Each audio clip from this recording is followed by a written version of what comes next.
ಇವತ್ತು ನಾವು ಮನೆಯಲ್ಲಿ ಕಬಾಬ್ ಮಸಾಲಾನ ಹೇಗೆ ಮಾಡೋದು ಅಂತ ನೋಡುವ. ಮನೇಲಿ ಮಾಡಿದರೆ ನಿಮಗೆ ಯಾವುದೇ ಕಲರ್ ಪೌಡರ್ ಆಗಲಿ ಯಾವುದೇ ಟೇಸ್ಟಿಂಗ್ ಪೌಡರ್ ಆಗಿ ಹಾಕದೇ ಮಾಡ್ಬೋದು.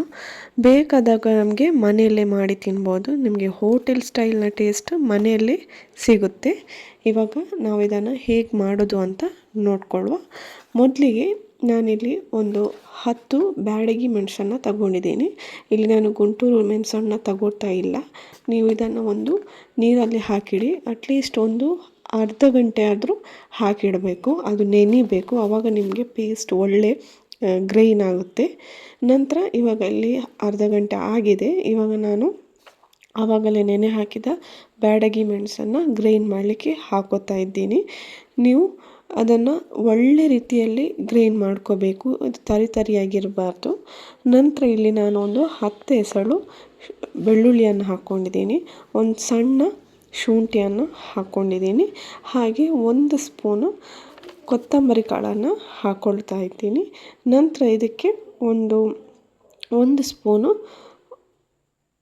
ಮತ್ತು 1 ಸ್ಪೂನ್ ಇಲ್ಲಿ ನಾನು ಜೀರಿಗೆ ಕಾಳನ್ನು ಹಾಕ್ಕೊಳ್ತಾ ಇದ್ದೀನಿ. ಇಲ್ಲಿ ನಿಮಗೆ ಹುಳಿ ಬೇಕು ಅಂತ ಇದ್ದರೆ ಇವಾಗ ಹುಳಿ ಹಾಕ್ಕೋಬೋದು. ಇಲ್ಲ ನೀವು ಲಿಂಬೆ ಯೂಸ್ ಮಾಡ್ತೀರಿ ಅಂತ ಇದ್ದರೆ ನೀವು ಮತ್ತೆ ಪೇಸ್ಟ್ ಮಾಡುವಾಗ ಕೂಡ ಹಾಕ್ಕೋಬೋದು. ಹುಳಿ ಮನೆಯಲ್ಲಿ ನಿಮಗೆ ಲಿಂಬೆ ಇಲ್ಲ ಅಂತಿದ್ರೆ ಹುಳಿ ಇವಾಗ ಗ್ರೈಂಡ್ ಮಾಡುವಾಗ ಹಾಕ್ಕೊಳ್ಳಿ. ನಂತರ ಇದಕ್ಕೆ ನಾವಿವಾಗ ಸ್ವಲ್ಪ ನೀರನ್ನು ಹಾಕ್ಕೊಂಡು ಚೆನ್ನಾಗಿ ಗ್ರೈಂಡ್ ಮಾಡಿಕೊಳ್ಳುವ.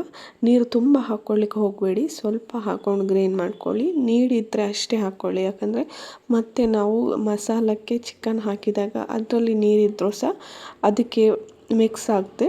ಹಾಗಾಗಿ ನಾನಿಲ್ಲಿ ತುಂಬ ನೀರು ಹಾಕ್ಕೊಳ್ಳಿಲ್ಲ.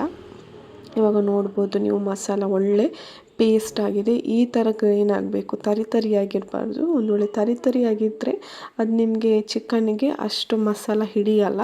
ಹಾಗಾಗಿ ಈ ಥರ ಇದ್ದರೆ ಸಾಕಾಗುತ್ತೆ. ಇವಾಗ ಇದನ್ನು ನಾನು ಒಂದು ಬೌಲಿಗೆ ಟ್ರಾನ್ಸ್ಫರ್ ಮಾಡ್ಕೋತೀನಿ. ಬೌಲಿಗೆ ಹಾಕ್ಕೊಂಡು ಅದಕ್ಕೆ ನಾವೇ ತುಂಬ ಮಸಾಲ ಹಾಕ್ಕೊಳ್ಳಿಕ್ಕಿದೆ. ಇವಾಗ ನಾನು ಬೌಲಿಗೆ ಹಾಕ್ಕೊಳ್ತಾ ಇದ್ದೀನಿ. ಇಲ್ಲಿ ಹಾಕ್ಕೊಳ್ಳುವಾಗಲೂ ಅಷ್ಟೇ ನೀವು ನೀರನ್ನು ಆದಷ್ಟು ಅವಾಯ್ಡ್ ಮಾಡಿ, ನೀರು ಹಾಕ್ಕೊಳ್ಳಿಕ್ಕೇ ಹೋಗಬೇಡಿ. ಇವಾಗ ಬೌಲಿಗೆ ಟ್ರಾನ್ಸ್ಫರ್ ಮಾಡಿ ಆದ ನಂತರ ಇದಕ್ಕೆ ನಾವು ಇದನ್ನು ಚೆನ್ನಾಗಿ ಮಿಕ್ಸ್ ಮಾಡ್ಕೊಳ್ಳಿ. ಇದು ಒಳ್ಳೆ ರೀತಿಯಲ್ಲಿ ಮಿಕ್ಸ್ ಆದ ನಂತರ ಇವಾಗ ಇದಕ್ಕೆ ನಾನು ಒಂದು ಟೇಬಲ್ ಸ್ಪೂನು ಕಾರ್ನ್ಫ್ಲೋರ್ನ ಹಾಕ್ಕೊಳ್ತಾ ಇದ್ದೀನಿ. ಕಾರ್ನ್ಫ್ಲೋರ್ ಹಾಕಿದ ನಂತರ ಇದಕ್ಕೆ ನಾನು ಇವಾಗ 1 ಸ್ಪೂನು ಮೈದಾ ಹಿಟ್ಟನ್ನು ಕೂಡ ಹಾಕ್ಕೋತಾ ಇದ್ದೀನಿ. ಇದನ್ನು ಚೆನ್ನಾಗಿ ಮಿಕ್ಸ್ ಮಾಡ್ಕೊಳ್ಳಿ ನೀವು. ನಂತರ ಇದಕ್ಕೆ ನಾನು ಸ್ವಲ್ಪ ಅರಶಿನ ಹುಡಿನ ಹಾಕ್ಕೊಳ್ತಾ ಇದ್ದೀನಿ. ಒಂದು 1/2 ಟೇಬಲ್ ಸ್ಪೂನ್ ಸಾಕಾಗುತ್ತೆ ಅರಶಿನ ಹುಡಿ. ನಂತರ ನಿಮಗೆ ಖಾರಕ್ಕೆ ಬೇಕಾದರೆ ಕರಿಮೆಣಸಿನ ಪೌಡರನ್ನು ಹಾಕ್ಕೋಬೋದು. ಇದು ಆಪ್ಷನಲ್, ನಿಮಗೆ ಬೇಕು ಅಂತ ಇಲ್ಲ.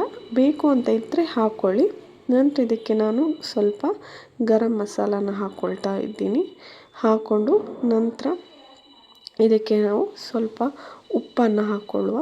ಉಪ್ಪು ನೀವು ಸ್ವಲ್ಪ ಜಾಸ್ತಿನೇ ಹಾಕ್ಕೊಳ್ಳಿ. ಯಾಕಂದರೆ ಮತ್ತೆ ನಾವು ಚಿಕನ್ ಹಾಕ್ತೀವಲ್ವ, ಅದಕ್ಕೂ ಕೂಡ ಬೇಕಾಗುತ್ತೆ. ಹಾಗಾಗಿ ನೀವು ಇಲ್ಲಿ ಪೇಸ್ಟ್ ರೆಡಿ ಮಾಡುವಾಗಲೇ ಉಪ್ಪನ್ನು ಜಾಸ್ತಿ ಹಾಕ್ಕೊಳ್ಳಿ. ಹಾಕ್ಕೊಂಡು ಒಂದು ಸಲ ಚೆನ್ನಾಗಿ ಗಂಟಿಲ್ಲದ ಹಾಗೆ ಮಿಕ್ಸ್ ಮಾಡ್ಕೋಬೇಕು. ಇಲ್ಲಿ ಗಂಟಾಗಿರಬಾರ್ದು. ಕಾರ್ನ್ಫ್ಲೋರು ಮತ್ತು ಮೈದಾ ಹಿಟ್ಟು ಮತ್ತು ನಾವು ಹಾಕಿದ ಎಲ್ಲ ಮಸಾಲ ಚೆನ್ನಾಗಿ ಮಿಕ್ಸ್ ಆಗಬೇಕು. ಈವನ್ ಉಪ್ಪು ಕೂಡ. ಇವಾಗ ಇದಕ್ಕೆ ನಾನು ಸ್ವಲ್ಪ ಕಸೂರಿ ಮೇಥಿನ ಹಾಕ್ಕೊಳ್ತಾ ಇದ್ದೀನಿ. ಇದು ಕೂಡ ಆಪ್ಷನಲ್, ನಿಮಗೆ ಬೇಕು ಅಂತ ಇದ್ದರೆ ಹಾಕ್ಕೋಬೋದು. ನಂತರ ನಾವು ಆವಾಗಲೇ ಕ್ಲೀನ್ ಮಾಡಿ ಇಟ್ಕೊಂಡಂಥ ಚಿಕನ್ನ ಹಾಕ್ಕೊಳ್ತಾ ಇದ್ದೀನಿ. ಚಿಕನ್ನ ಹಾಕ್ಕೊಂಡ ನಂತರ ಇಲ್ಲಿ ನಾನು ಲಿಂಬೆ ಹುಳಿನ ಯೂಸ್ ಮಾಡ್ತಾ ಇದ್ದೀನಿ. ಯಾಕಂದರೆ ಆವಾಗ ನಾನು ಗ್ರೈಂಡ್ ಮಾಡುವಾಗ ಹುಳಿ ಹಾಕ್ಕೊಂಡಿರಲಿಲ್ಲ. ಹಾಗಾಗಿ ನಾನಿಲ್ಲಿ ಲಿಂಬೆ ಹುಳಿನ ಹಾಕ್ಕೊಂಡು ಚೆನ್ನಾಗಿ ಮಿಕ್ಸ್ ಮಾಡ್ಕೋತಾ ಇದ್ದೀನಿ. ಉಪ್ಪು, ಹುಳಿ, ಖಾರ ಎಲ್ಲ ಕರೆಕ್ಟಾಗಿ ಬರಬೇಕು. ನಂತರ ಇದನ್ನು ನಾನು ಚೆನ್ನಾಗಿ ಮಿಕ್ಸ್ ಮಾಡಿಕೊಂಡು ಒಂದು ಗಂಟೆ ನಾನು ಹಾಗೆ ಬಿಡ್ತೀನಿ. ಆವಾಗಲೇ ನೀವು ಫ್ರೈ ಮಾಡಿಕೊಂಡ್ರೆ ಅಷ್ಟು ಟೇಸ್ಟ್ ಬರಲ್ಲ. ಹಾಗಾಗಿ ಒಂದು 1 ಅವರ್ ಬಿಟ್ಟು ನಂತರ ನೀವು ಫ್ರೈ ಮಾಡಿಕೊಡಿ. ಇವಾಗ ಇಲ್ಲಿ ಎಣ್ಣೆ ಬಿಸಿಯಾಗಿದೆ, ನೀವು ನೋಡ್ಬೋದು. ಮಸಾಲ ಕೂಡ ಚಿಕನ್ ಕೂಡ ರೆಡಿಯಾಗಿದೆ. ನಾನಿವಾಗ ಫ್ರೈ ಮಾಡಿಕೊಂಡು ಆಗಿದೆ ನೋಡ್ಬೋದು. ಮನೆಯಲ್ಲಿ ನಿಮಗೆ ಹೋಟೆಲ್ ಸ್ಟೈಲ್ ರೀತಿಯಲ್ಲೇ ಮಾಡ್ಬೋದು. ಖಂಡಿತ ಒಳ್ಳೆ ಟೇಸ್ಟ್ ಇರುತ್ತೆ. ಟ್ರೈ ಮಾಡಿ ನೋಡಿ.